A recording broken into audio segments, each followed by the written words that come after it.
It's up to each of you with your precious vote. Remember this, a vote for Patrick Morrisey is a vote to stand up for West Virginia values, right?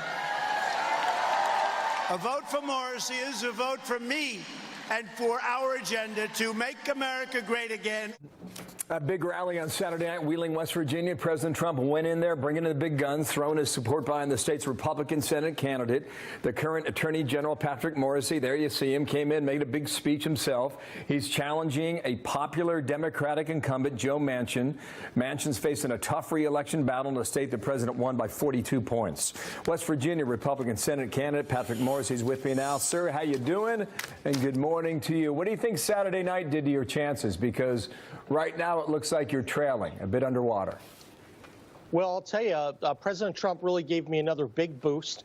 We saw it when he came into Charleston. We got a spike in the polls. In fact, we've been climbing all the way back to almost dead even, right in the polls. It's been terrific because I think President Trump knows there's a key difference between the candidates in this race.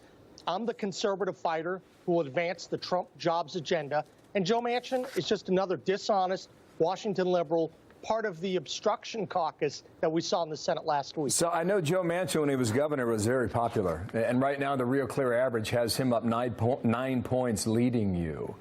In a state that the president won 2 years ago, why would that be the case right now, sir? What do you think the drag is on you trying to get that seat?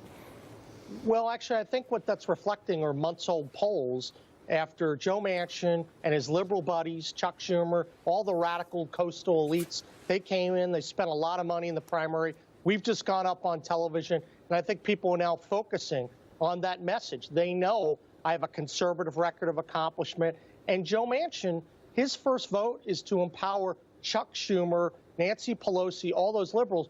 Now that we're on television, now that the president's coming in, people are seeing the clear differences.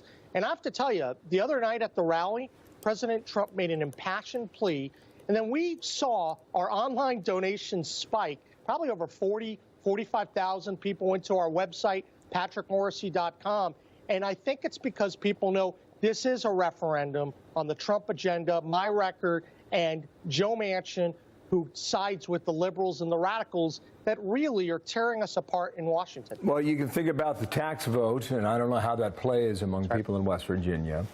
And you can think about the Kavanaugh matter right now. And how do you factor that into an election 5 weeks from tomorrow? Well, two things. First, on the tax cut vote, that is very important because it's very positive for West Virginia. We're seeing an economic lift, more jobs because of the lowering of the rates, the doubling of the standard deduction, these opportunity zones. There's so much going on that's positive in the state of West Virginia. Now, on the Kavanaugh vote, this is Joe Manchin at his absolute worst. I think he's shown that he's been gutless here because what he's done is he's delayed and delayed and delayed. Even though the Democrats knew about this letter months and months ago, they just wanted to not vote on a Trump pick before the midterms. And I think Joe Manchin's empowered Chuck Schumer. He's not led. And, of course, this is consistent with a guy who voted for 95% of Barack Obama's appointees. We don't have a final vote on Kavanaugh. I mean, could you see Senator Manchin voting to approve Kavanaugh the Supreme Court? And if so, does that neutralize part of your argument? Well, I think he will vote for Kavanaugh, but at the end of the day, people will know that Joe Manchin would only do that because it's an election year, because his history shows he's much more liberal than people give him credit for. 95% of those Obama nominees to the judiciary, that's a pretty big thing. So we're very optimistic. We're growing because people don't want someone who's just going to vote for someone after the vote's decided. That's what Manchin will do. Once the Republicans lock down the vote, then and only then will Joe Manchin make his decision. And West Virginians want something better, conservative fighter who's going to lead and get engaged in these fights. I know you're very much wrapped up in your race there in West Virginia. Just a final question here. Kayleigh McEnany, 45 minutes ago from the RNC, she predicts that Republicans will gain 2 to 3 seats. That means they go from 51 to 52, 53, 54. There are not a lot of people who are making that sort of prediction. Are you one of them?